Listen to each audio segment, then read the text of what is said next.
Selamat pagi, good morning. First of all, I would like to say hello and good morning to Ibu Shanti Tolani as the country head and board of director Indonesia, MMA Indonesia, and Pak Rohit. I saw him earlier. Oh, there you go, Pak Rohit at the back. Good morning, Pak Rohit, the CEO, Marketing and Media Alliance APAC, Global Head of Smarties Worldwide and BOD Asia Pacific. Welcome and thank you so much for being here today. Dan juga saya ingin mengucapkan selamat pagi kepada para tamu undangan dan juga para jurnalis yang telah hadir untuk hadir di acara peluncuran Modern Marketing Reckoner 2025. Nah, selamat pagi, saya Beverly Gunawan tentunya akan memandu acara pada pagi hari ini untuk peluncuran Modern Marketing Reckoner 2025 Industry Report. Dan kami juga ingin mengucapkan terima kasih kepada para Board of Director, juga Bapak Sutanto Hartono sebagai Chairperson MMA Indonesia. Selain para BOD, tentunya hari ini acara dapat terselenggara atas para members MMA Indonesia dan juga media partners, ada Kompas.com, Kompas TV, Tribunnews.com, Tribun Network, SCTV, Indosiar, Merdeka.com, Kapan Lagi Universe, Liputanam.com, Metro TV, Media Indonesia, Medcom.id, Cityvision Indonesia, Tirto.id, dan juga serta para kontributor tentunya, Paragon, Telkomsel, Bearsdorf, Wipro, Vivo, Jobstreet, Basic, MNC Sachi Performance, Omnicom Media Corp, DM Pratama, Fowler Advertising Network, Double Verify, The Trade Desk, Civil Push, Moving Wall, Zappos, and Ad Flyers.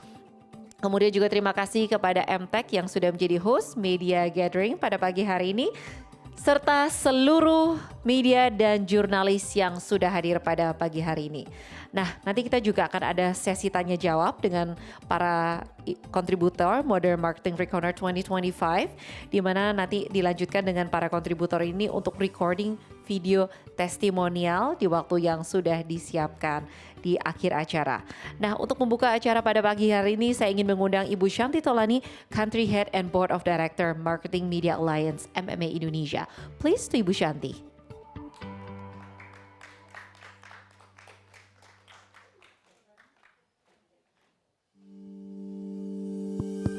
Okay, thank you. Please Ibu. Thank you. Selamat pagi, masih ngantuk saya juga, pengennya tidur gitu ya. Little bit, we all had to get up a little bit early today. Terima kasih semuanya, thank you for being here. Ini media gathering, kita acara seperti ini 2 kali setahun. Whenever we release an industry report, this is the last report of the year. Biasanya kita annually, we release this report every November. We take the learnings of 2025, what were the key takeaways, what worked for Indonesia, the digital economy, what were the learnings, the technology advancements, and then kita prepare untuk kedepannya, bukan cuma untuk 2026, but we have data and statistics for what it's going to look like as we go ahead within this space. So sekali lagi, terima kasih banyak. Thank you so much. Before we start the day, I think we would like to take 30 seconds to say a little prayer for the victims of the floods in Sumatra and Aceh. A lot of them have lost many, many family members. We've gone through a lot since the past few days. So can we all just take 30 seconds to pray and, just take 30 seconds of silent prayer. Let's all do that till we continue to the next slide.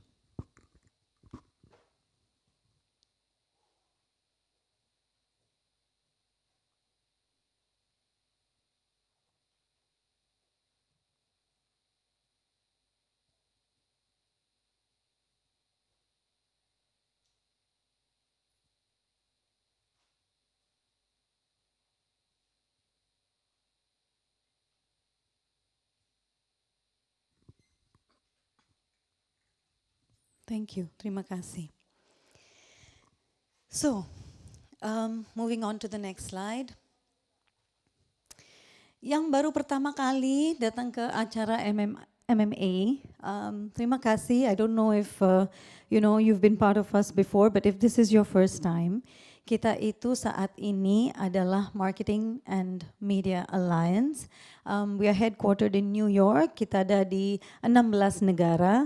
We are headquartered in New York, as I said. So we have an establishment in the US, Latin America, Europe, Middle East, Africa, and Asia. Kalau di Asia sendiri, Pak Rohit Dadwal, he's our CEO. He takes care of course, Indonesia, India, China, Philippines, Thailand, and Vietnam so far. So this is a little bit about MMA in terms of the global setup. Dulunya di tahun 2003 kita itu Mobile Marketing Association. Terus tahun 2018 kita rebranding jadi MMA Global karena everything was not just digitally on mobile, but everything started to become digital. So we were MMA Global. Nah, tahun ini 2025 sorry. We rebranded ourselves We rebranded ourselves as MMA, as in Marketing and Media Alliance. Parohit will touch upon that. But today what we are really going to look into is the report release. The report that we have in Indonesia will touch upon topics like AI, agentic and Gen AI, brand building. We're going to look at topics like consumer behavior and experiences and behavior changes. We're going to look at things like innovation, big ideas, creativity, influencer marketing, banyak hal, which Fika from my team will share more details on. So this is what's going to happen today. We're going to share data, insights, case studies. It's a huge report, ada sekitar 17 different topics and chapters.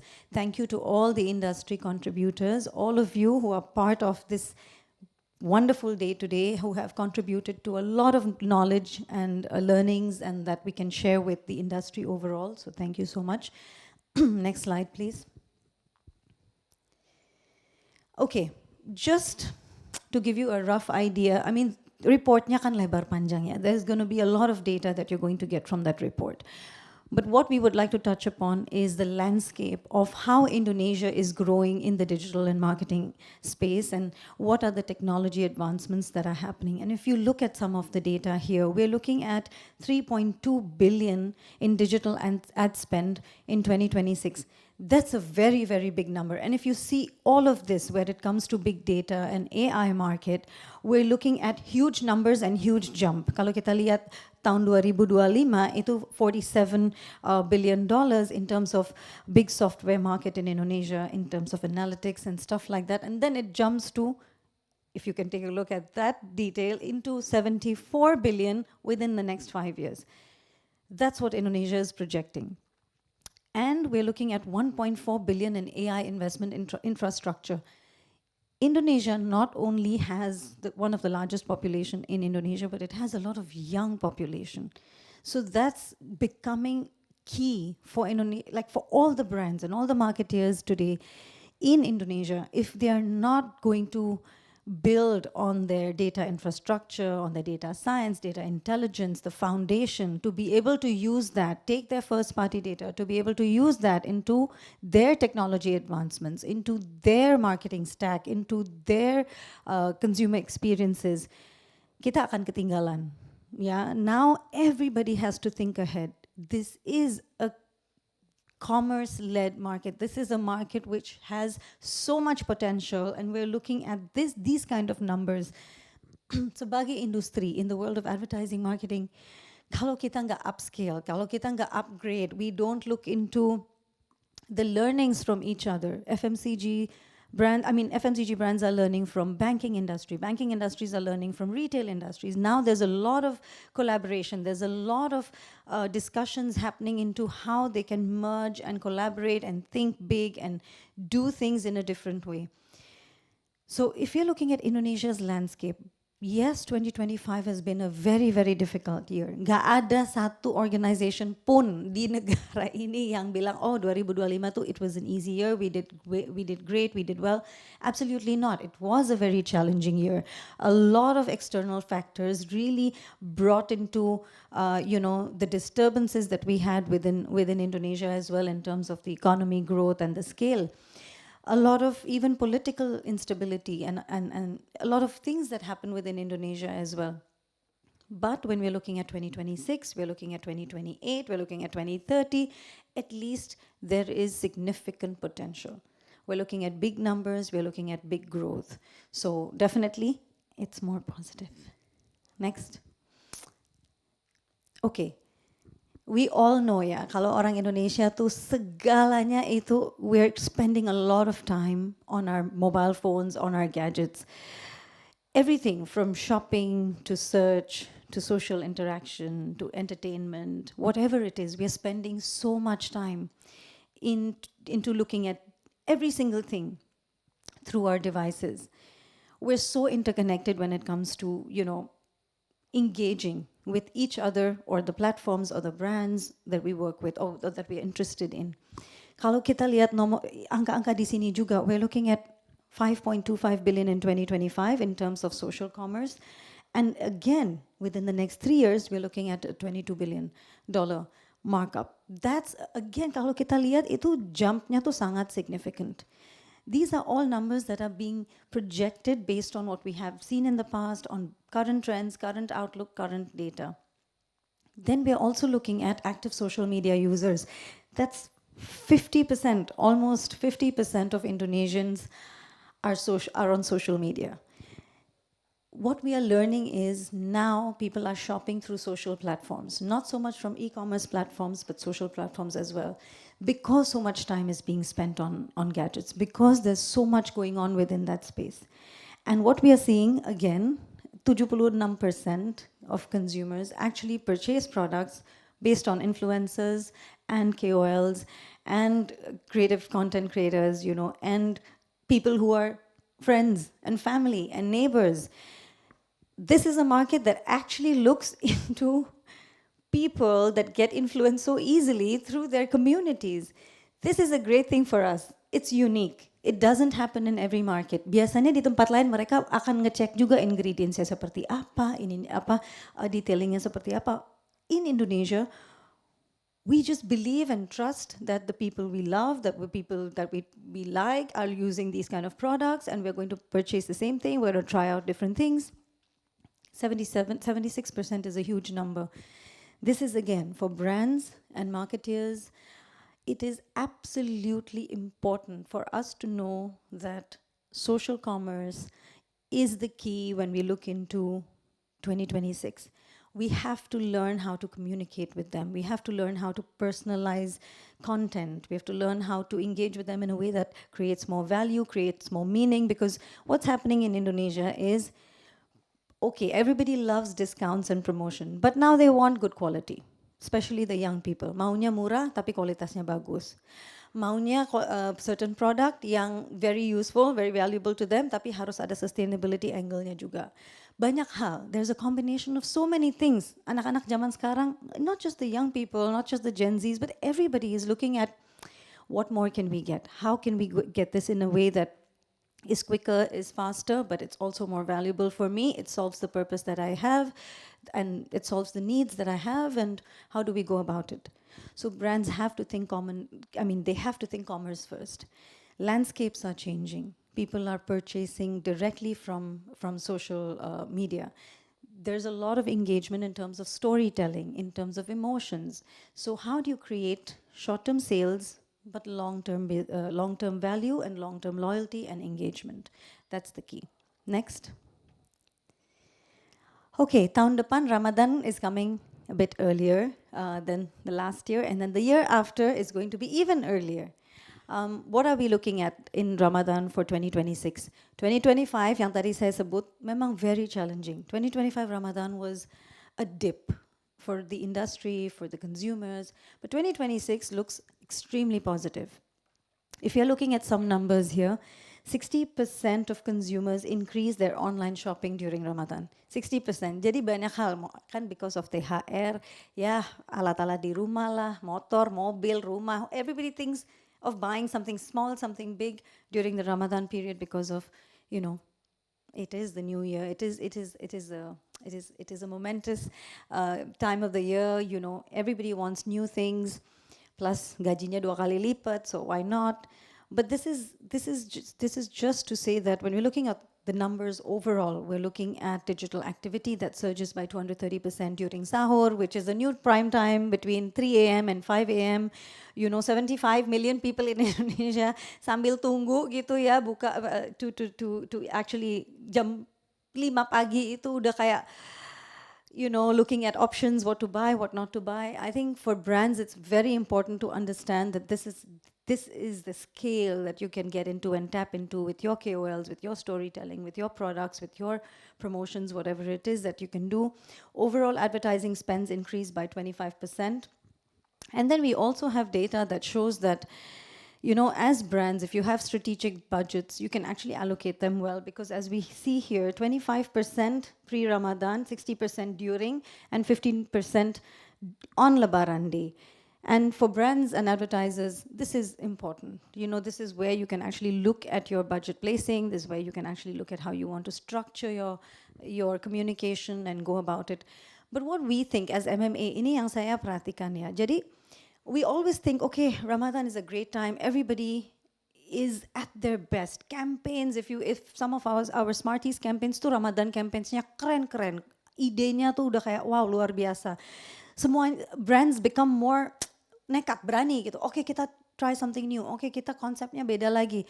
But then what we see is once Ramadan gets done, udah terus balik lagi ke konsep-konsep yang mereka biasanya, you know, they stick to their playing safe zone, you know.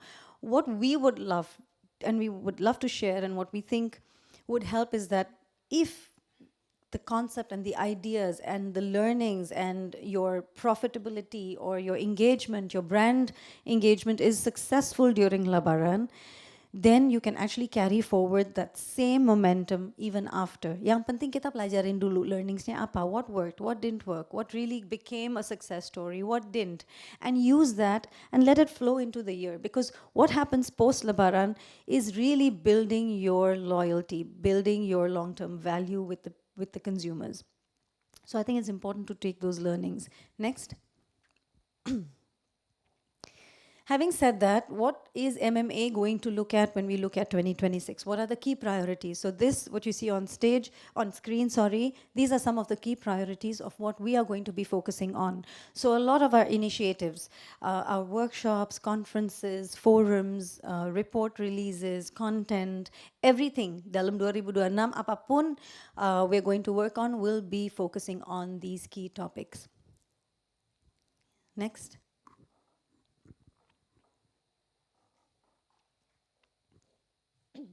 Can we go to the next slide, please? Okay. MMA sebagai asosiasi itu kita ngapain aja sih? So when we are looking at all of this data, we're looking at everything to do with Indonesia's digital growth. What's our role? Sebagai asosiasi, our role is to ensure that we, as a leadership-led community, we empower and we uplift the CEOs and the CMOs and the leaders of the brands, the agencies, the telcos, the ad networks, media, publishers. We make sure you're staying ahead of the curve. We make sure you have the exact data and insights that you need to plan and strategize your next quarter, your next year. We make sure you're sebagai market kayak Indonesia, we are not left behind. We're not following, we're actually leading in certain spaces. We are actually setting examples to other Southeast Asian markets. What we're doing is we're really touching upon key challenges of these leaders and their organizations, finding the right kind of solutions, the solution providers, the technology advancements, the creativity, the data-related issues, and putting everything together and said, okay, ini kalau challengesnya di sini, solution providersnya seperti ini, idenya seperti ini, let's go ahead with this. And slowly, with all of us coming together, we actually make things happen. And eventually, we see the significant growth in the Indonesia digital ecosystem. Next. Tadi sudah dikasih lihat juga sebagai asosiasi, of course, we are here because we have board of directors. They are the ones leading the prioritization, the key challenges, what are the key topics, what are the key areas of focus, and how do we bring about solutions, what are the things we need to do. So they are the ones who actually lead. So terima kasih to all the board of directors for being so significant and involved and engaged in MMA. Without them, we wouldn't be able to do such big things. Dalam 1 tahun kegiatannya banyak banget, dan kalau nggak ada sense of direction and leadership from them, it'll be difficult for everybody within the industry to actually move forward along with us. So big thank you to them. Next slide are the members of MMA. We also get a lot of data, insights, great case studies, good learnings, knowledge sharing from all the members that we have here. Each one of them at every level, you know, we're talking about president, directors, CEOs, CMOs, head of departments, all of them, sebenarnya setiap tahun mereka kerja sama-sama kita, it's sangat luar biasa. You know, if as an industry body, we cannot succeed if we don't have the support and the knowledge and the learnings from all of you. And we also become that platform to share things with you from all the learnings we have from different verticals, different industries, different businesses. So thank you to all of our members. Thank you to all of you as well. Last but not the least, we also thank our media partners, these media partners and the media who are present today, because I believe there are also other media guests who are here. Terima kasih. You know, everything that we do, we can only scale it up and put it forward through all of you, all your channels, your support, your help. So big thank you to all of you for being here today, for being part of MMA. Terima kasih banyak. Next. I think my time is up. Thank you so much. Thank you once again. Sekali lagi, nanti Vika akan run through beberapa data, insights, and case studies. Little bit, I mean, it's a comprehensive report, but I would now like to invite our MMA APAC CEO, Pak Rohit Dadwal, who will share with you a little bit about MMA rebranding dari 2023 MMA Mobile Marketing Association, 2018 MMA Global, and now MMA Marketing and Media Alliance. Pak Rohit, over to you. Terima kasih semuanya. Thank you, Shanti. Good morning, everybody. As Shanti mentioned, I was also very confused, and I'm sure some of you in the room are also. The gifts that you have the old logo, some slides have the new logo, and so on and so forth. So it is very recently that we took this change and made this change happen. We launched the new branding, which is the Marketing and Media Alliance, only about a month back. And the whole purpose behind it was, how do we see the future of advertising? How do we see the future of marketing? And I think it is very important to be cognizant of the fact that marketing and media is going a lot more scientific than it has been in the past. What I'm going to share with you over the next 5 minutes is not about the science behind it, but really about our positioning and the scale. And the whole nature of the business as an industry body is the collective nature of getting everybody to work together. Like Shanti was talking about, the board of directors, the members, the media. And I think it is our shared objective to actually get this, the advertising and the marketing industry move forward. So with that, let me quickly introduce you to the new branding of MMA, which is Marketing and Media Alliance. It is all about the future. It is about the impact that we are creating. It is about the values that we are generating, the fact that we are able to generate value for the marketeers to ensure that there is an effectiveness that rolls out into every advertising dollar that is spent.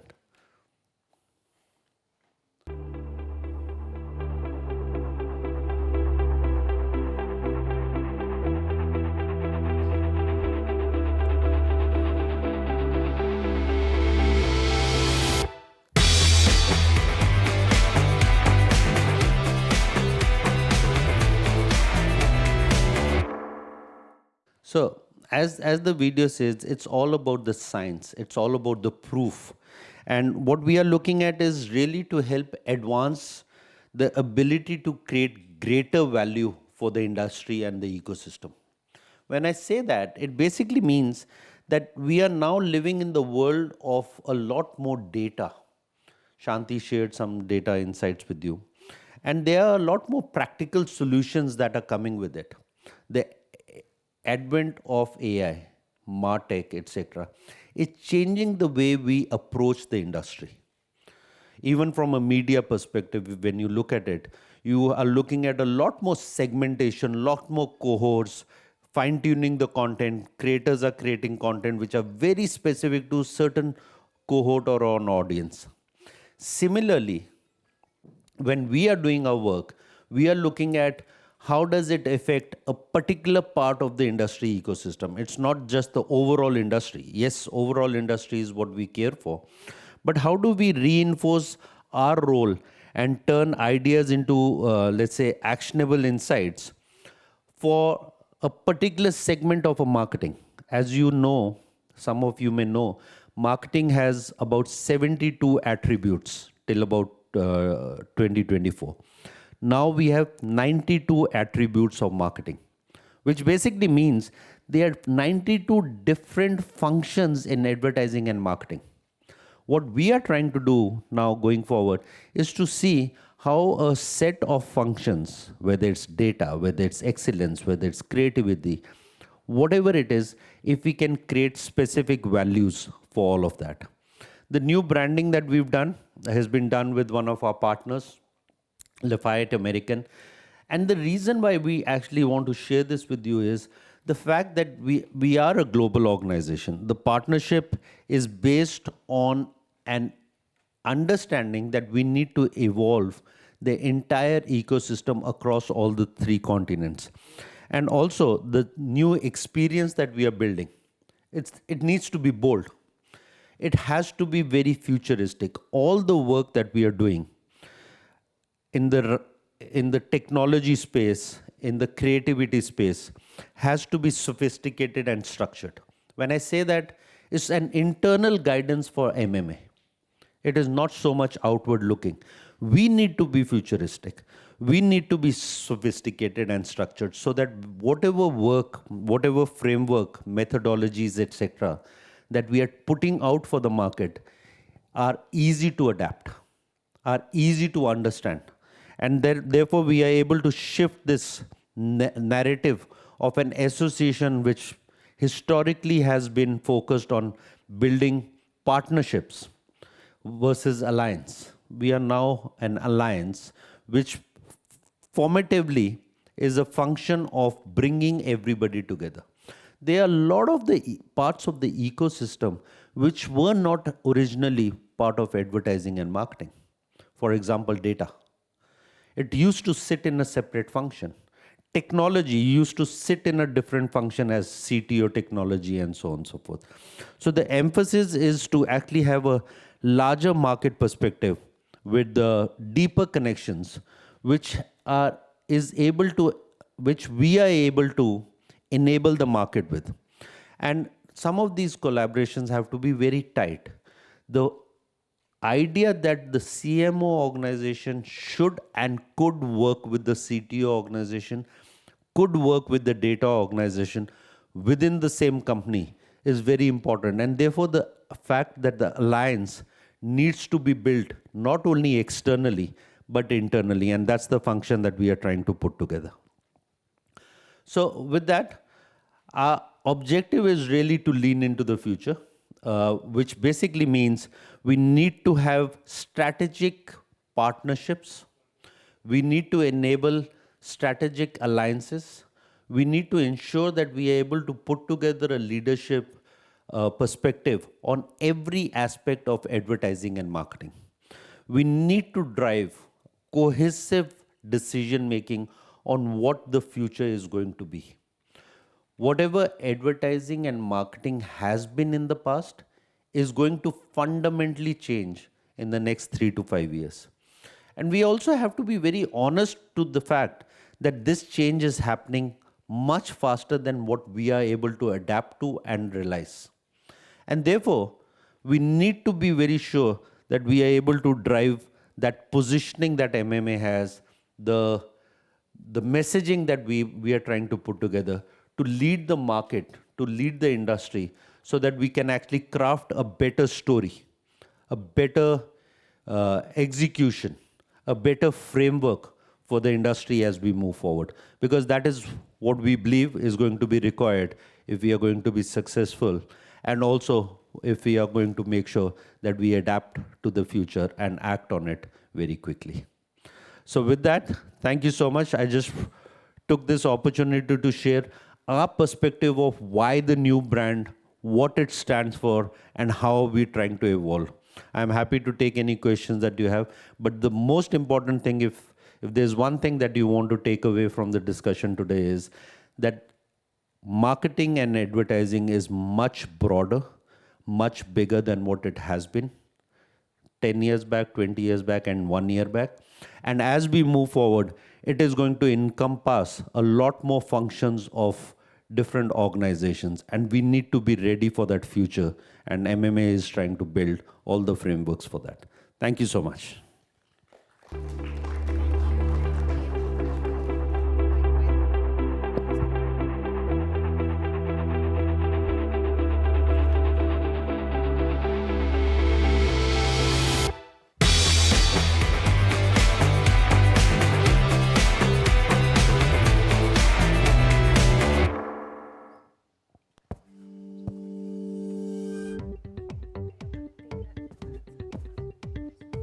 Thank you, Pak Rohit, for the insightful presentation, and Bu Shanti for the very warm welcome. Next, I would like to invite Mbak Vika Novia Rahma Putri, the Research and Partnership Coordinator Marketing MMA Indonesia. Mbak Vika akan mengulas Modern Marketing Reckoner 2025. Nantinya setelah presentasi yang disampaikan oleh Mbak Vika, kita akan membuka floor untuk Q&A session, baik itu bersama dengan kontributor maupun media. So if you have any question, you can just keep it and ask her at the end of her presentation. To Mbak Vika, silakan. Tes. Oke.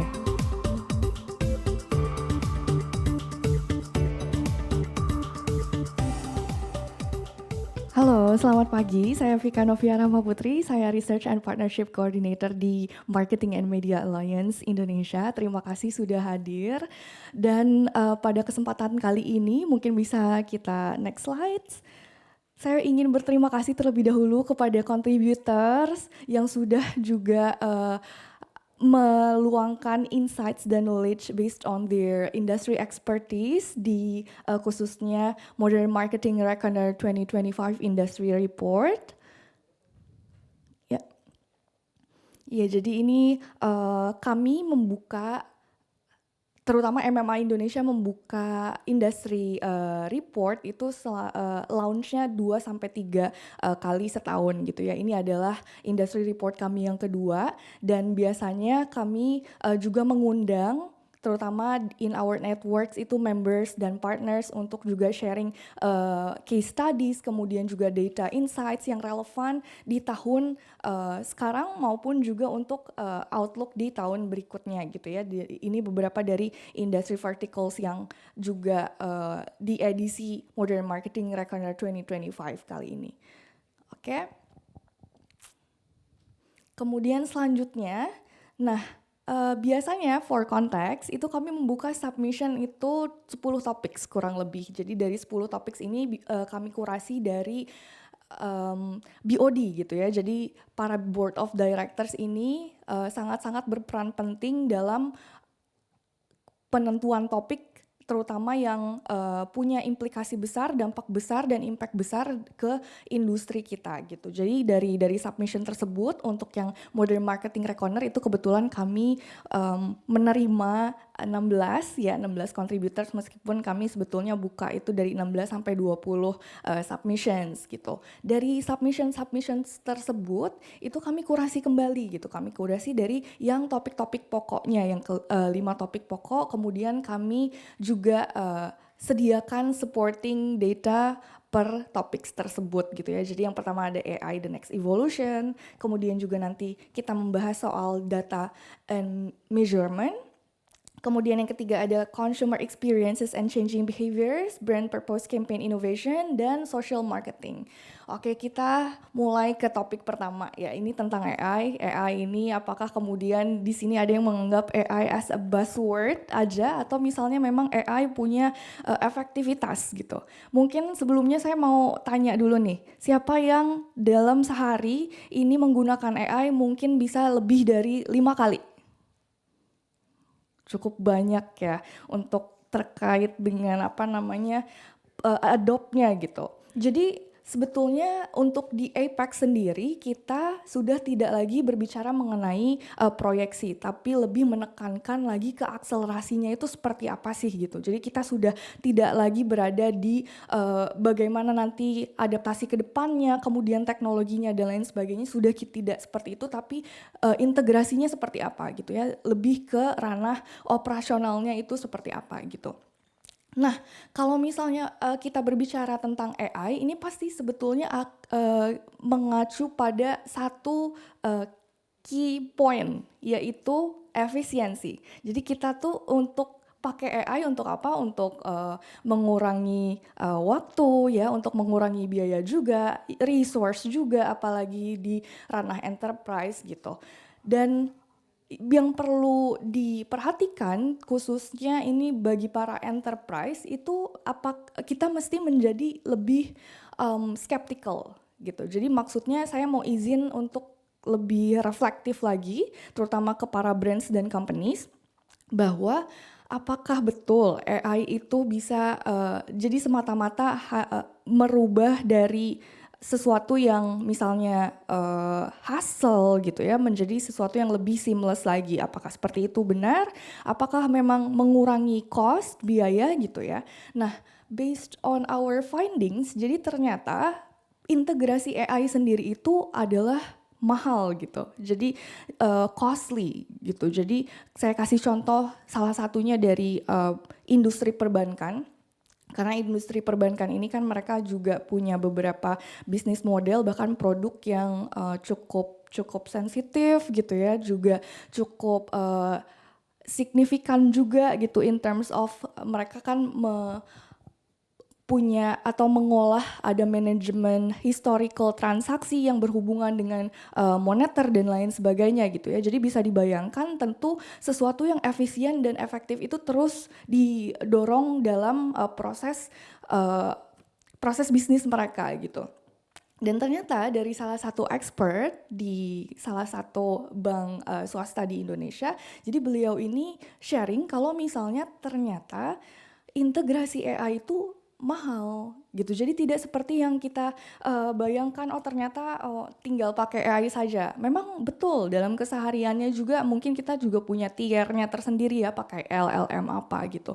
Tapi in terms of integration AI for enterprise itu apparently costly. Bahkan banyak poinnya gitu. Apakah kemudian kita melihat dari sisi apakah contohnya ya GPU-nya pakai GPU orang atau misalnya GPU sendiri gitu. Kalau misalnya pakai GPU yang lain berarti itu ada penambahan yang bahkan 50K USD sampai 100K USD per month for enterprise. Yang ini memang cukup besar ya untuk integrasinya sendiri gitu. Jadi yang mesti ditekankan di sini atau key points-nya adalah segala sesuatu tech advancements itu mesti didasari oleh impact gitu. Jadi social impact apa yang menjadi goals dari para bisnis itu sendiri. Jadi tidak hanya semata-mata oke, kita bertransmigrasi sistemnya dari sistem existing ke sistem yang AI karena sebetulnya dalam hal operations itu banyak filtering kayak misalnya apakah sistem existing ini kompatibel dengan LLM tertentu yang memang mereka ingin adapt tersebut, untuk integrate tersebut gitu ya, apakah tidak gitu. Jadi ada 3 sebetulnya apa yang membuat AI ini mahal. Yang pertama juga ada soal human resource gitu ya, kita mesti training, kemudian juga terutama di back end-nya, tidak hanya di operations departments tapi juga machine learning engineers-nya itu seperti apa gitu ya. Kemudian dalam hal maintenance yang berkaitan dengan security, yang berkaitan dengan juga apa ya kita sebutnya itu lebih ke tadi compatibility-nya, kemudian juga GPU-nya juga gitu ya. Jadi banyak beberapa hal yang bersinggungan gitu. Jadi yang ingin disampaikan adalah bagaimana kemudian integrasi AI ini dilakukan tidak hanya semata-mata kita ingin sesuatu yang lebih efektif, efisien dan instan gitu ya. Jadi segala sesuatu diotomasi gitu. Dan kemudian yang mesti dilihat khususnya dalam hal sisi marketing itu tentu tidak lepas dari sisi individu dalam hal decision makingnya itu seperti apa gitu ya. Jadi memang di beberapa bulan terakhir ini ada beberapa sentimen juga dari Indonesia gitu ya, bahkan juga dari global yang mana AI apakah kemudian menjadi sesuatu destruktif atau misalnya disruptif yang membawa ada kebermanfaatan di situ gitu. Nah, yang mesti kita pahami adalah memang segala sesuatu yang disruptif ini sifatnya inevitable gitu. Jadi kita tidak bisa istilahnya gimana cara stopnya atau harus beradaptasi gitu. Tapi bukan semata-mata adaptasi dalam hal oke, kita hanya menerima gitu.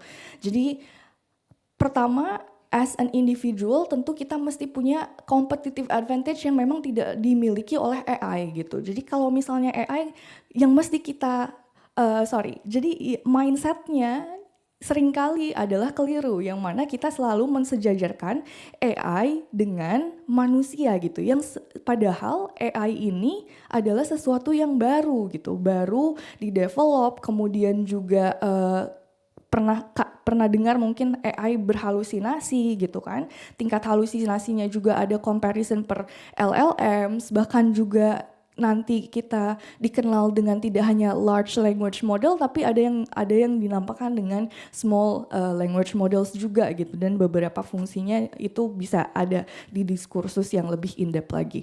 Nah, tapi kuncinya itu kita mesti ada competitive advantage sebagai human being yang kita bisa terapkan dan kita bisa maximize, yaitu dalam hal empati, kemudian juga skepticality gitu dari sisi kita sendiri gitu ya.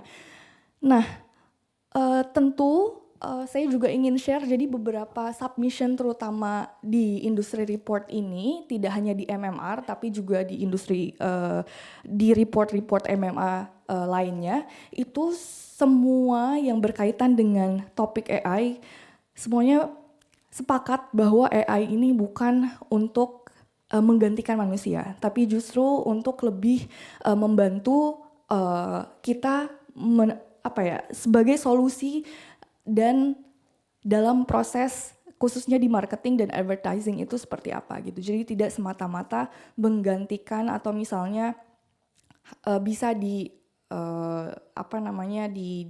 kita taruh semua input ke AI itu sendiri gitu ya in terms of decision making, karena memang ada istilahnya itu human on the loop, yang mana kita juga memakai critical thinking kita yang mesti dipegang teguh gitu kan dalam hal workflows, kemudian juga decision making setiap harinya gitu. Dan selanjutnya ini ada 3 dimensi AI dalam hal transformation di marketing. Jadi ini sebetulnya bukan in sequence gitu ya, tapi lebih ke kayak dari study case yang kami terima, ini ada 3 dimensi AI. Yang pertama adalah agentic AI, kemudian yang kedua itu ada responsible AI, kemudian yang ketiga ada creative AI gitu. Jadi dari masing-masing ini, khususnya kita mulai dari agentic AI, ini mungkin saya tanya dulu, ada berapa orang yang sudah mungkin di sini mencoba agentic AI atau sudah pernah menggunakan platform agentic AI sebelumnya? Oh, oke.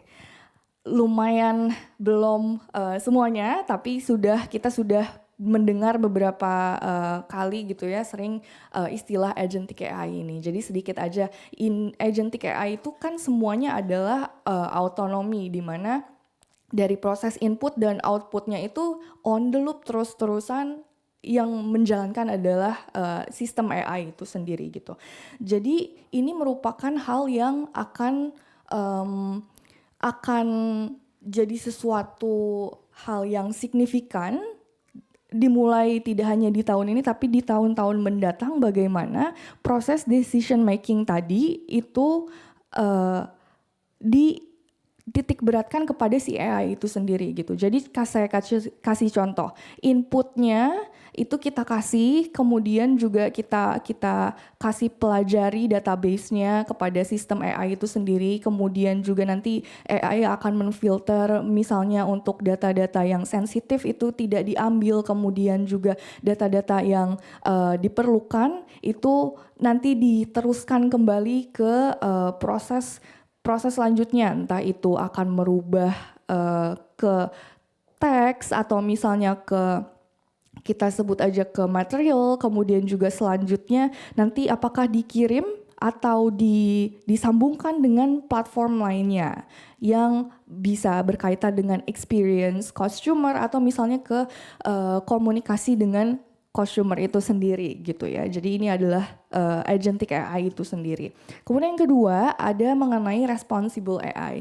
Jadi responsible AI yang dimaksud ini adalah bagaimana mau apapun itu tech advancements-nya itu didasari pada policy-policy yang sesuai dengan ethical policy, brands, guidelines juga, data privacy. Jadi itu yang berkaitan dengan data dan guidelines gitu yang ada. Nah, kemudian yang ketiga juga adalah creative AI, yang mana yang mesti ditekankan juga adalah creative AI yang dimaksud ini bukan untuk hanya mengenerate hasilnya, tapi juga bagaimana untuk mengamplifikasi sisi kreativitas manusia gitu. Jadi nanti di report Modern Marketing Reckoner kita akan menemukan beberapa study case yang di-share juga oleh misalnya Telkomsel, kemudian juga Jobstreet, DM Pratama dan lain sebagainya dalam hal dalam hal AI maksud saya. Nah, jadi ini kita bisa lihat apakah AI ini study case-nya masuk ke CPG kah seperti apa, kemudian dalam study case di agencies itu seperti apa gitu. Oke, selanjutnya kita ada data and measurement. Jadi untuk khusus data and measurement ini kita mungkin pernah dengar yang namanya attention measurement. Atau misalnya di sini pernah mendengar soal attention economy sebelumnya? Ada yang pernah mendengar? Oke. Ini merupakan hal yang signifikan yang terjadi karena sebelumnya juga kita sempat share di media gathering sebelumnya bahwa attention itu berkaitan dengan the shrinking of attention span dari manusia gitu. Jadi sebetulnya ini basisnya adalah neurologis gitu, yang kemudian ternyata punya irisan dengan marketing dan advertising gitu dalam hal bagaimana menangkap informasi, kemudian juga menerima atau bersifat reseptif dengan campaign-campaign dan inovasi yang dibangun dan di-create oleh para brands itu sendiri gitu.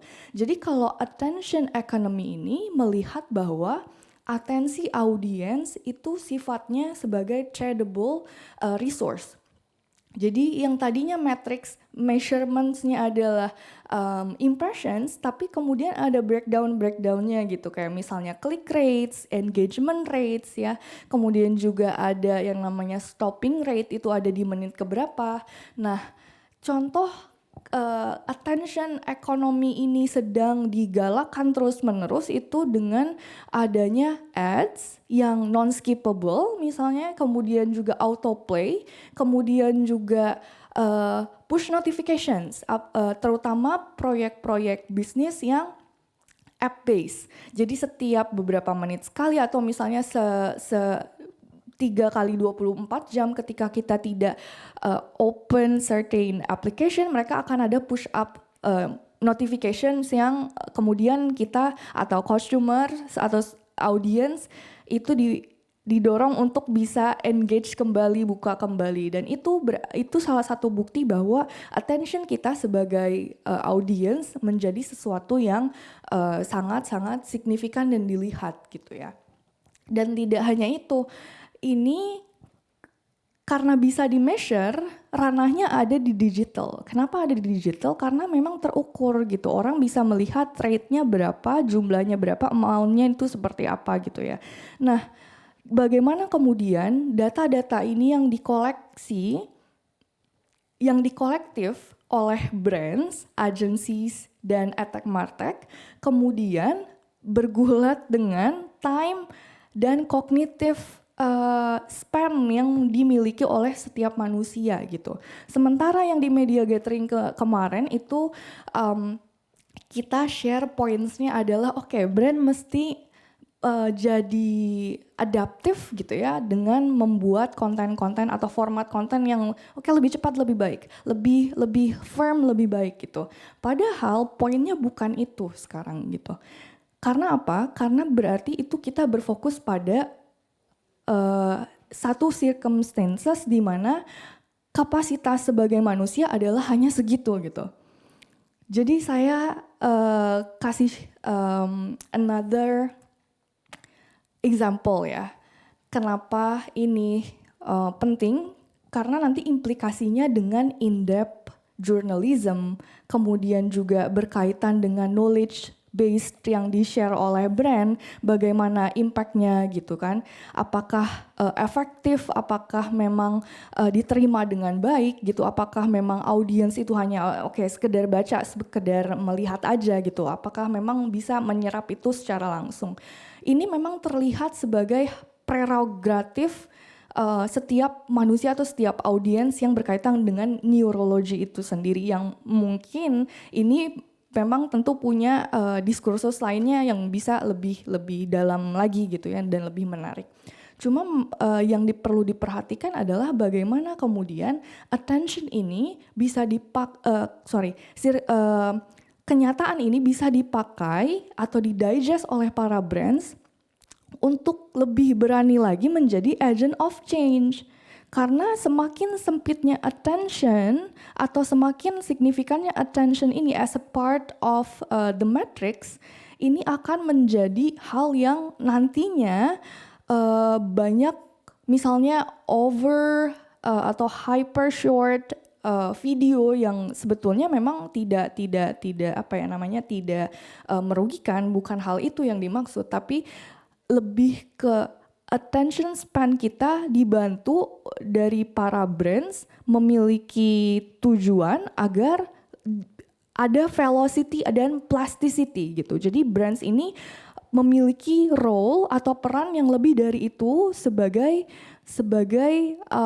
agent of change itu tadi gitu ya. Dan ini menarik, kenapa? Mungkin beberapa dari kita sempat mengikuti satu berita, sebetulnya kurang dari seminggu yang lalu. Jadi salah satu brand besar di Amerika ini bekerja sama dengan salah satu company predictive market. Jadi saya coba untuk perhalus predictive market. Jadi based on setelah digali lagi ternyata ini ada kaitannya dengan spekulasi, dengan sport betting. Jadi bisa dibayangkan kalau misalnya predictive market di-adapt dalam media. Coba saya coba perjelas lagi, karena media ini memang punya role terdepan untuk menyampaikan hal yang faktual, betul ya. Faktual, kemudian juga validasi data dan lain sebagainya. Bagaimana kemudian ketika ini masuk dan sudah secara official mereka bekerja sama, berarti semua data yang diterima, bahkan juga our trust became something yang tradable. Karena ternyata founder dari company tersebut punya mindset bahwa everything needs to be monetized. Termasuk hal-hal yang tak benda, our trust, our intelligence, and then it could be like our creativity, value, dan lain sebagainya gitu. Jadi ini sangat penting untuk bisa di carry on, bisa diilhami oleh para brands gitu, mau yang dari small scale maupun juga apalagi big scale gitu. Bayangkan kalau misalnya brand multinational brand yang ada di Amerika, kemudian mereka ini kena satu isu yang padahal salah satu produk atau beberapa produk mereka itu ada atau dipasarkan di Indonesia itu sendiri. Jadi yang tadinya secara langsung padahal ada di Amerika bukan di Indonesia, tapi sentimennya juga punya domino efek ke Indonesia. Jadi bayangkan si produk-produk itu, kemudian juga audiens di Indonesia itu juga terimpact in terms of bagaimana perspektif consumer melihat produk si brand tersebut gitu ya. Jadi ini salah satu yang berbahaya gitu. Kenapa berbahaya? Karena tadi kita sudah terekspos dengan hal-hal yang sifatnya kayak berhubungan dengan our critical thinking gitu kan, dengan technology advancement tadi yang padahal advancement tapi kita kadang ada rasa sebetulnya valid sih ya dengan ke sentimen tersebut khususnya ke AI gitu. Cuma balik lagi in terms of kemanusiaan itu dalam hal empathy dan feelings itu hal-hal tersebut yang mesti diperkuat lagi, diperteguh lagi dari dengan menunjukkan bahwa kita adalah manusia yang resilient gitu ya, atau misalnya brand-brand agar lebih resilient dan jadi agent of change tadi juga. Oke, dan selanjutnya kemudian apa sih implikasinya atau hubungannya dengan mixed marketing model ini? Jadi mixed marketing model ini sebetulnya bukan hal yang baru gitu ya. Jadi sudah coined itu after World War II dan kemudian juga akhirnya disempurnakan, quote and quote disempurnakan lagi 2 dekade setelahnya gitu. Nah, mixed marketing model ini sebetulnya atau sederhananya adalah sesuatu analisis metode analisis yang holistik gitu ya bagi C-levels. Nah, ini biasanya digunakan ke data-data yang sifatnya digital. Yang mesti diperhatikan di sini adalah sebetulnya tidak semua data digital itu merepresentatif sesuatu yang sebenarnya gitu. Jadi kita mesti melihat compare juga ke hal-hal yang apa yang terjadi misalnya atau tren-tren di industri kita, di experts-nya kita itu seperti apa, di audience kita, di consumers kita, maupun juga di produk kita itu seperti apa gitu.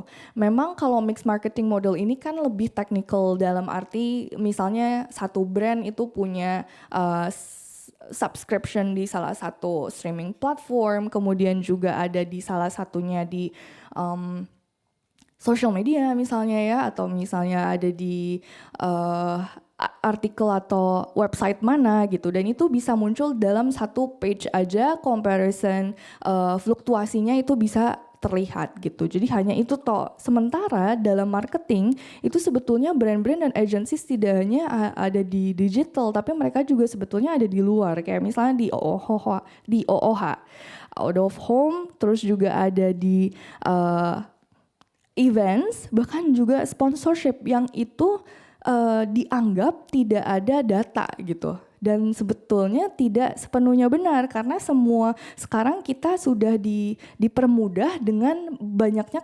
kemampuan maupun kapasitas kita untuk nge-derive atau misalnya mengambil data yang kita punya based on our business model apa, kemudian juga produk dan services kita itu juga apa gitu ya. Dan di sini kita melihat bahwa ternyata 84% dari C-level leaders yang mengadapt this model itu mereka dapat revenue goals itu 10% peningkatannya gitu ya. Jadi lebih ke comparison, tidak hanya di digital saja, tapi juga melihat bagaimana kemudian hal-hal yang sifatnya non-digital dalam hal kita lebih kritis dan skeptis gitu. Oke. Selanjutnya kita ada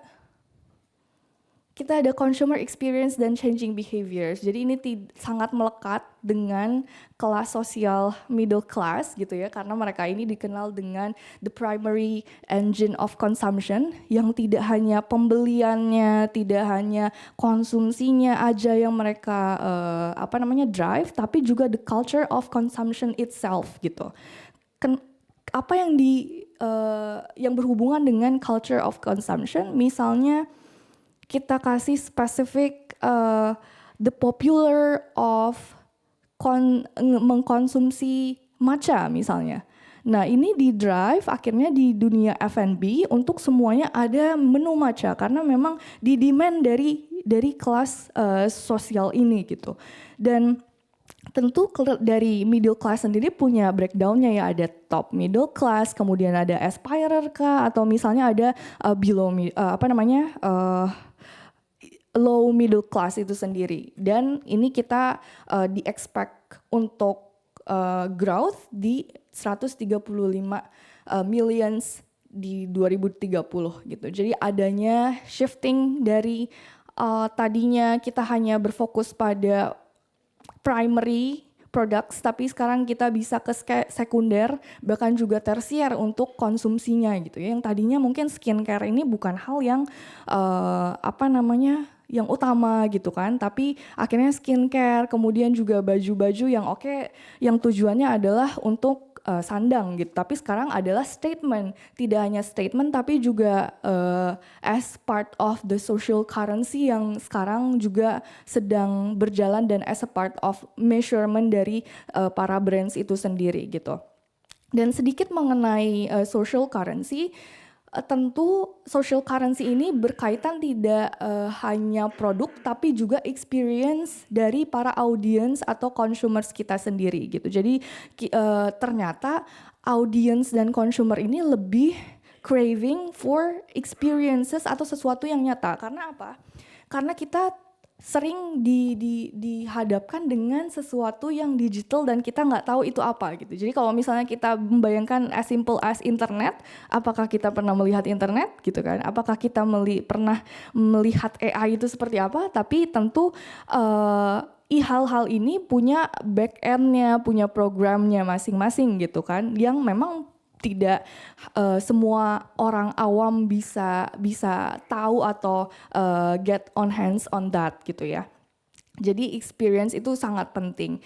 Dan middle class ini tuh mereka punya karakteristik. Jadi karakteristik mereka sebetulnya mempengaruhi juga ke companies Indonesia gitu ya. Bisa brands, agencies, tech market kayak misalnya we more lenient to some things yang seamless, UI UX yang lebih lebih simple, kemudian juga delivery yang lebih cepat. Delivery itu bisa delivery produk, bisa delivery respon, bisa delivery juga hal yang logistik gitu ya. Nah itu juga salah satunya, termasuk kemudian juga penggunaan digital payment yang lebih melesat gitu ya. Kita ini mungkin sudah pada tahu ada e-wallet gitu. Kita belum tahu juga apakah ke depannya akan ada yang lebih dari itu, atau misalnya as simple as setelah AI itu akan ada apa lagi gitu kan. Nah itu yang sebetulnya di ranah populasi gitu ya, atau di ranah middle class ini, mereka yang kemudian ngedrive hal tersebut gitu. Kemudian juga apakah pilihan dalam hal produk-produk yang berkaitan dengan health atau berkaitan dengan ekologi gitu ya, yang membuat mereka menjadi terinvolve gitu. Jadi saya mungkin dengan salah satu produk, dengan membeli, mungkin saya tidak perlu secara langsung menanam pohon misalnya di Kalimantan, tapi dengan membeli produk tersebut saya sudah terinvolve gitu. Jadi ada experience yang kemudian menjadi point atau highlight tersebut gitu, yang mestinya juga menjadi salah satu fokus dari para brands dalam meng-enhance lagi marketing mereka gitu. Itu salah satunya. Kemudian apa yang mengefek brands dan agencies, ini ada brand positioningnya seperti apa gitu kan. Kemudian juga inovasi dari produk yang tadi sudah disebutkan itu lebih experience based gitu ya. Kemudian juga ada pricing strateginya. Kemudian channel strategy, forecast attention, and the list goes on actually. Dan tentu ketika kita berbicara mengenai experience dan behaviors dalam hal marketing, kita juga melihat gimana konsumsi mereka yang semakin kesini tadi disebutkan semakin digital ya. Dan dilihat dari social commerce yang ini di expect itu ada 22 billion USD by 2028 gitu. Jadi ini merupakan angka yang cukup signifikan, apalagi kita akan mulai ke 2026 dan juga 2 tahun, dalam kurun waktu 2 tahun gitu. Dan poinnya selanjutnya adalah yang mungkin jarang para brand atau company take it as a notes, yaitu bahwa user atau audience atau juga buyer itu mereka punya irasionalitas. Jadi yang tadinya kita pikirkan bahwa mereka ini kalau membeli barang atau decide untuk memilih satu barang adalah hal yang rasional. Oh oke, kalau misalnya kita lapar ya udah tinggal beli makan aja misalnya. Atau misalnya kalau kita capek ya mungkin bisa pijat dulu di mall mana gitu ya. It's pretty much rational. Tapi apparently it's irrational. Apalagi dalam hal pricing atau harga gitu. Bisa dibuktikan dengan kalau misalnya brand melakukan live jualan online, kemudian kan para entah itu loyal customer mereka atau misalnya hanya sekedar scrolling aja gitu, itu pasti didorong untuk bisa kayak oke, beli kali itu untuk dapat diskon yang lebih besar lagi. Kalau enggak, ya mereka tidak akan bisa dapat harga yang sama gitu, serupa. Dan itu adalah sesuatu bukti bahwa consumers ini punya atau dihadapkan dengan pilihan-pilihan yang kompleks, sehingga sebetulnya decision mereka untuk membeli satu produk itu adalah irasional. Jadi bukan semata-mata oke, saya punya resource, saya punya capital, saya ingin beli gitu. Bisa jadi seperti itu karena memang balik lagi ke middle class. Jadi middle class ini juga dikenal dengan kelas sosial yang menginginkan affordable premium gitu. Jadi harga kaki 5 tapi kualitasnya bintang 5 gitu. Ada istilah itu karena memang drive-nya dari mereka itu sendiri gitu ya. Nah, implikasi atau message untuk brands adalah untuk terus meredefine their brand value, redefine their brand purpose, supaya mereka lebih bisa beradaptasi, supaya mereka bisa menghadapi kompleksitas yang ada, karena tadi sudah disebut bahwa dari sisi eksternalnya seperti apa, dari sisi audiensnya, bahkan user mereka atau consumer mereka itu seperti apa, dan ini dari sisi mereka harus berpegang teguh pada nilai-nilai mereka muncul ini sebagai apa gitu. Saya kasih contoh misalnya ada brand vehicle. Jadi kalau misalnya vehicle kan lebih ke either mereka ingin menampakkan sesuatu yang eksklusif gitu. Tapi mungkin yang lain ada tujuan untuk menonjolkan bahwa kami ini inklusif. Jadi biaya atau harga dari produk-produk mereka itu tidak hanya affordable misalnya bagi middle class, tapi juga bisa ada competitive value di situ di antara yang lain gitu ya. Jadi itu salah satu contoh bagaimana brand itu bisa lebih mengikuti brand purpose mereka itu seperti apa. Oke, selanjutnya. Nah, untuk meredefine ini kita ulas lagi lebih dalam. Jadi sebetulnya audiens itu tidak hanya ingin dimengerti gitu. Jadi mereka tuh ingin lebih dipahami dalam hal lebih dalam lagi gitu ya. Jadi tidak hanya kayak misalnya saya sebagai brand salah satu kelompok sini adalah as a part of my consumer misalnya ya, target consumer atau target market saya gitu. Tapi tidak hanya itu yang mestinya dilakukan oleh brand, tapi lebih ke kayak saya membuat produk ini, kita membuat produk ini untuk kamu yang suka bepergian jauh misalnya. Kita membuat produk ini untuk kamu yang misalnya yang punya sakit punggung atau misalnya dan lain sebagainya gitu ya. Itu jadi lebih spesifik lagi gitu. Jadi brand-brand inovasi long term yang mestinya jadi difokuskan oleh para brand gitu. Karena tujuannya adalah memang kalau sejauh ini kita tentu ROI itu penting, tapi yang penting juga adalah return of value-nya itu seperti apa gitu. Return of value memang tidak bisa diukur dan juga secara gamblang maksudnya, tapi juga itu bisa memupukkan jangka panjang engagement, bahkan sales growth yang lebih stabil lagi gitu. Bagi para brand melalui apa? Melalui trust, loyalty, connection, empathy, dan bahkan dengan mengintegrasi misalnya inclusivity di dalam branding kita gitu ya.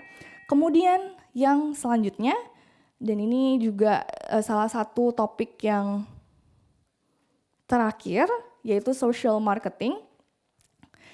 Tentu ini adalah a huge pool bagi khususnya marketers dan advertisers di Indonesia yang kita tahu sekarang semua orang bisa jadi KOL, semua orang bisa jadi nano, mikro, dan bahkan growth-nya tinggi. Jadi tidak hanya ada di career ladder secara formal, tapi mereka bisa growth itu secara punya kita bilang self growth tersendiri in terms of sharing knowledge, sharing juga as a part of affiliator. Jadi tidak hanya mengikuti sistem-sistem formal, tapi mereka bisa dari affiliates kecil, kemudian mereka bisa growth kembali dengan hasil misalnya tidak hanya hasil konten, tapi juga tingkat sales yang bisa dipertimbangkan gitu dengan brand-brand yang mereka ini bekerja sama gitu ya. Yang sebetulnya poinnya adalah mereka ini pun mengenerate ad spending di Indonesia. Jadi bisa terbayangkan ekosistemnya sekarang adalah tidak hanya brand yang menjadi advertisers ke para publishers, tapi juga mereka yang per individual ini, terutama kreator-kreator, itu juga as a part of mereka paid for to advertise their content gitu. Dan terutama di Indonesia, jadi selama jadi per bulan itu kita meng-create, kalau di compare to another markets di APAC ya, ini kita bisa memproduce 500.000 sampai 1 juta konten. Jadi coba bayangkan, atau mungkin di sini ada yang menjadi TikTok influencers, atau yang TikToknya lebih dari 1.000 followers? Oke, jadi itu kalau kurang dari 1.000 berarti kita masuk ke nano tuh, nano influencers, nano affiliates. Kalau misalnya kita sudah mungkin di platform lain ada linking to certain products juga gitu ya. Jadi ekosistem social marketing ini sangat masif gitu bagi pertumbuhan, terutama pertumbuhan social kreator ekonomi di Indonesia gitu ya. Kayak misalnya ad spending dari influencer itu sendiri bahkan akan double di tahun 2030, which means dalam kurun waktu 5 tahun itu dari 257 sekian jadi 410 gitu. Jadi kan ini cukup masif gitu. Jadi shoppertainment, istilahnya shoppertainment ini bisa jadi hal yang difokuskan oleh brand lebih jauh, lebih long term lagi. Jadi tidak hanya mencari KOL mana yang sesuai dengan produk-produk mereka, tapi lebih men-engage dalam hal kita sebutnya lebih ke building the community gitu. Karena tidak semua brands hanya punya 10 produk, mungkin ada lebih dari beberapa produk yang setiap produknya itu mereka punya komunitas tersendiri, dan komunitas-komunitas influencers atau affiliates inilah yang kemudian sangat signifikan gitu ya, sangat penting role-nya atau perannya. Kayak contohnya mereka memberi satu produk tapi dari influencer tersebut dengan satu konten yang dibuat mungkin berhari-hari di-post dalam satu kali konten dengan misalnya ada keranjang gitu ya, ada keranjang di situ yang tadinya mereka dapat produk gratis tapi yang revenue dengan ke brand itu lebih atau bisa 10 kali lipatnya gitu. Jadi shoppertainment bisa jadi benchmark lanjutan oleh brands ke depannya. Jadi tidak hanya dalam hal marketing tapi juga community growth mereka gitu. Sekian, mungkin selanjutnya terima kasih sekali lagi kepada kontributor dan media yang sudah hadir. Kita officially launch The Modern Marketing Reckoner 2025.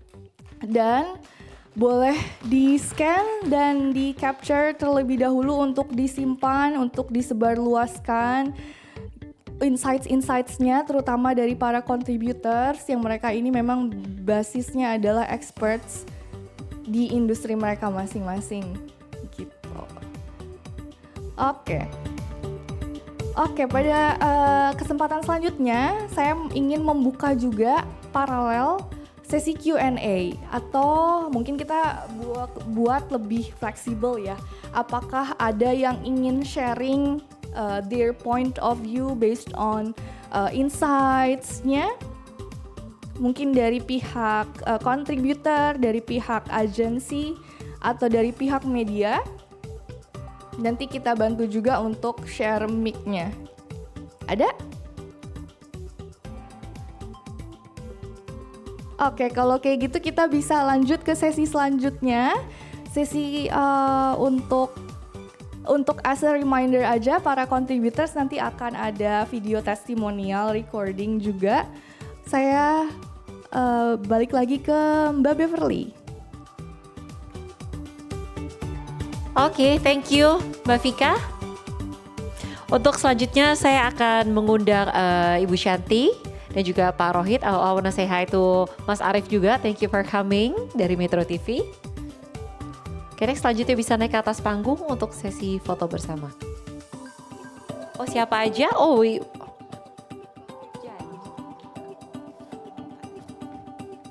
Oke, untuk para contributors kami persilakan untuk naik ke atas panggung. Pertama ada dari Adam Somantri dari Job Street by Sik, kemudian Aditya Pratama dari Double Verify, Aditya Aisyar Putra dari MNC Sachi Performance.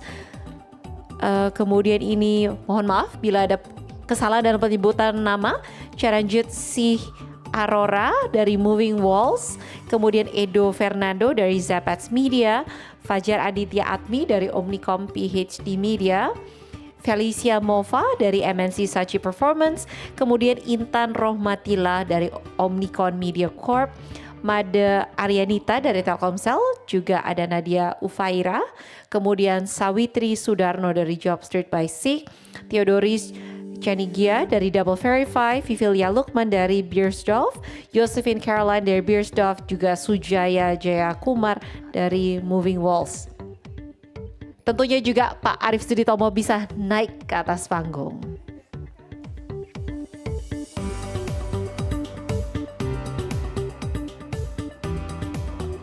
Oke, mungkin para contributors dan timnya boleh maju ke depan terlebih dahulu ya.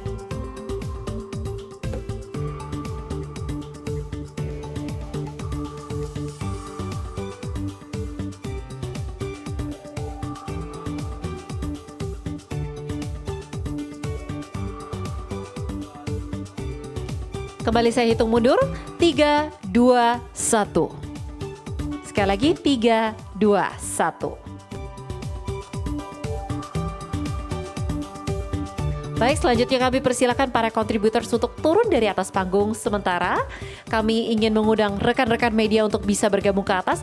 Nantinya para kontributor akan kami undang kembali ke atas panggung. Sekali lagi untuk para kontributor, usai berfoto bersama dengan media, kami akan mengundang para kontributor untuk kembali naik ke atas panggung. Bu Shanti, Pak Rohit, kami persilakan untuk tetap di atas panggung. Kami akan berfoto dengan para media. Rekan-rekan media, kami persilakan untuk naik ke atas panggung untuk melakukan sesi foto bersama. Baik rekan-rekan media, sekali lagi kami mohon kerjasamanya untuk bisa naik ke atas panggung untuk melakukan sesi foto bersama. Baik, kami persilakan bisa langsung naik ke atas panggung.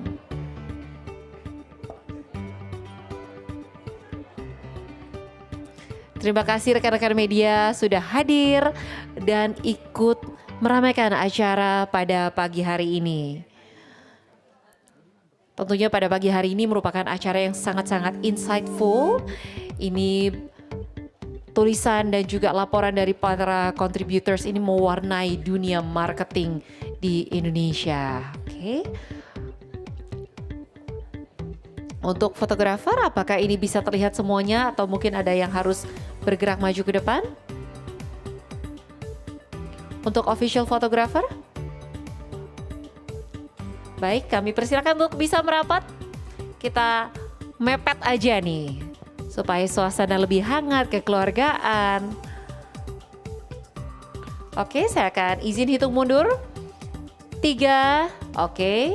Baik, saya izin hitung mundur. 3, 2, 1. Sekali lagi, 3, 2, 1. Oke, rekan-rekan media tetap stay di atas panggung. Saya kembali mengundang para contributors untuk bergabung ke atas. Kita akan berfoto bersama. Para contributors kembali naik ke atas panggung. Silakan, ini harus semangat dong. Ini sebentar lagi kita akan makan siang ini. Ayo, semangatnya di mana ini? Bapak Ibu sekalian, kami persilakan. Oke, izin mungkin teman-teman bisa maju ke depan karena di sini ada step, mungkin sebagian bisa turun ke bawah. Rekan-rekan media, Ibu Shanti, Pak Ryohit, you can move forward a little bit. Oke. Apa mungkin yang di depan bisa berdiri? Coba kita coba dulu, fotografer kita coba kondisikan apakah bisa terambil ini frame-nya, apakah cukup? Oke, boleh mepet semuanya.